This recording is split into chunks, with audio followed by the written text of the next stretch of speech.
শ্রী শ্রী রামকৃষ্ণ কথামৃত চতুর্থ খণ্ড ষষ্ঠ পরিচ্ছেদ 1885 7ই মার্চ। সমাধি মন্দিরে ভক্তদের সম্বন্ধে মহাবাক্য।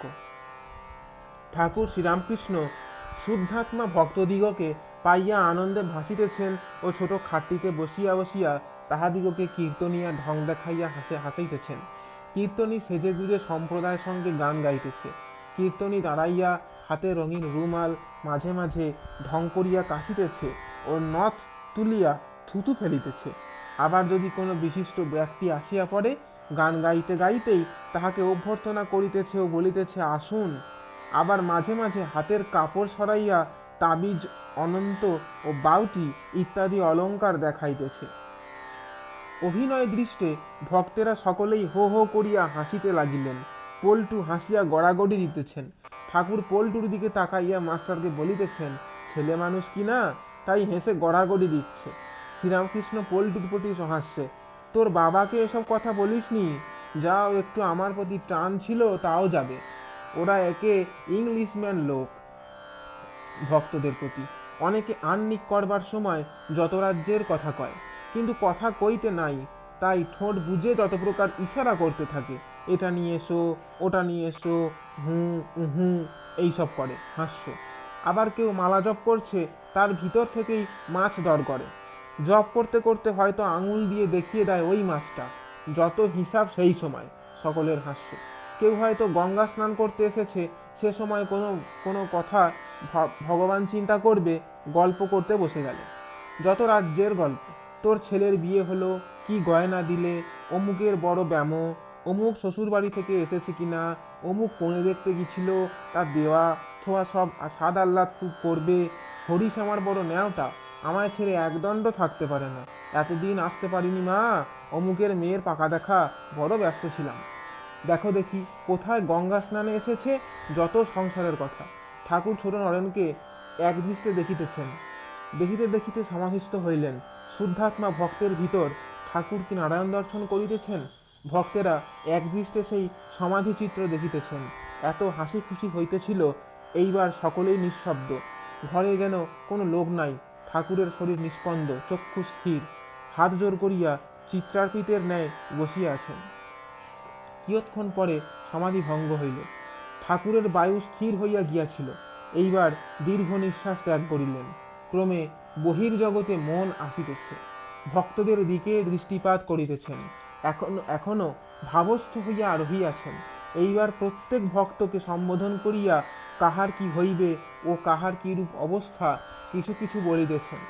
ছোট নরেনের প্রতি, তোকে দেখবার জন্য ব্যাকুল হচ্ছিলাম, তোর হবে, আসিস আর একবার, আসিস একবার। আচ্ছা, তুই কি ভালোবাসিস, জ্ঞান না ভক্তি? ছোট নরেন, শুধু ভক্তি। শ্রীরামকৃষ্ণ, না জানলে ভক্তি কাকে করবি? মাস্টারকে দেখাইয়া সহাস্যে, একে যদি না জানিস, কেমন করে একে ভক্তি করবি? মাস্টারের প্রতি, তবে শুদ্ধাত্মা যে কালে বলেছে শুধু ভক্তি চাই, এর অবশ্য মানে আছে। আপনা আপনি ভক্তি আসা সংস্কার না থাকলে হয় না। এইটি প্রেম ভক্তির লক্ষণ। জ্ঞান ভক্তি, বিচার করা ভক্তি। ছোট নরেনের প্রতি, দেখি তোর শরীর দেখি, জামা খোল দেখি, বেশ বুকের আয়তন, তো হবে হবে, তবে হবে, মাঝে মাঝে আসিস। ঠাকুর এখনো ভাবস্থ। অন্য অন্য ভক্তদের সস্নেহে এক একজনকে সম্বোধন করিয়া আবার বলিতেছেন। পল্টুর প্রতি, তোরও হবে, তবে একটু দেরিতে হবে। বাবুরামের প্রতি, তোকে টানছি না কেন, শেষে কি একটা হাঙ্গামা হবে?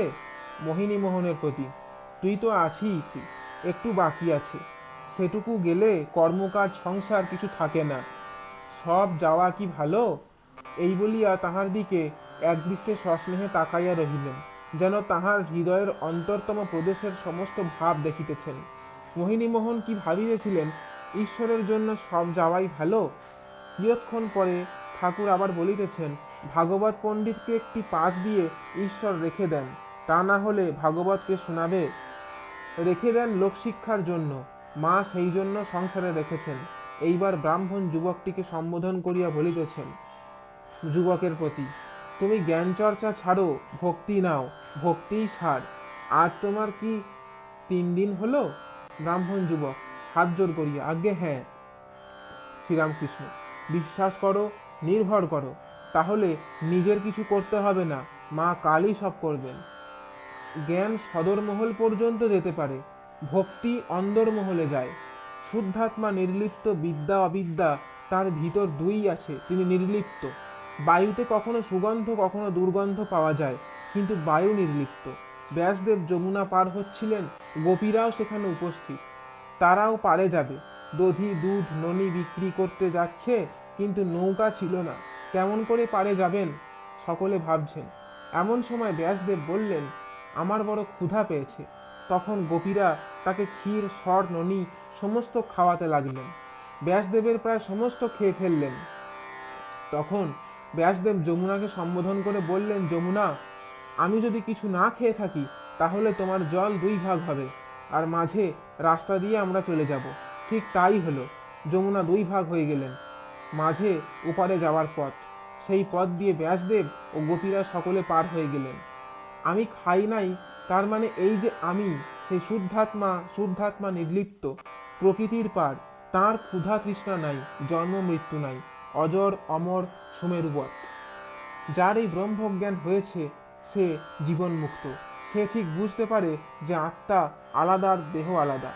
ভগবানকে দর্শন করলে দেহাত্মবুদ্ধি আর থাকে না, দুটি আলাদা। যেমন নারিকেলের জল শুকিয়ে গেলে শ্বাস আলাদা আর খোল আলাদা হয়ে যায়, আত্মাটি যেন দেহের ভিতর নড়নড় করে। তেমনি বিষয় বুদ্ধিরূপ জল শুকিয়ে গেলে আত্মজ্ঞান হয়, আত্মা আলাদা আর দেহ আলাদা বোধ হয়। কাঁচা সুপারি বা কাঁচা বাদামের ভিতরের সুপারি বা বাদাম ছাল থেকে তফাৎ করা যায় না, কিন্তু পাকা অবস্থায় সুপারি বা বাদাম আলাদা ও ছাল আলাদা হয়ে যায়। পাকা অবস্থায় রস শুকিয়ে যায়, ব্রহ্মজ্ঞান হলে বিষয় রস শুকিয়ে যায়। কিন্তু সে জ্ঞান বড় কঠিন, বললেই ব্রহ্মজ্ঞান হয় না। কেউ জ্ঞানের ভান করে সহাস্যে, একজন বড় মিথ্যা কথা কইত, আবার এদিকে বলতো আমার ব্রহ্মজ্ঞান হয়েছে।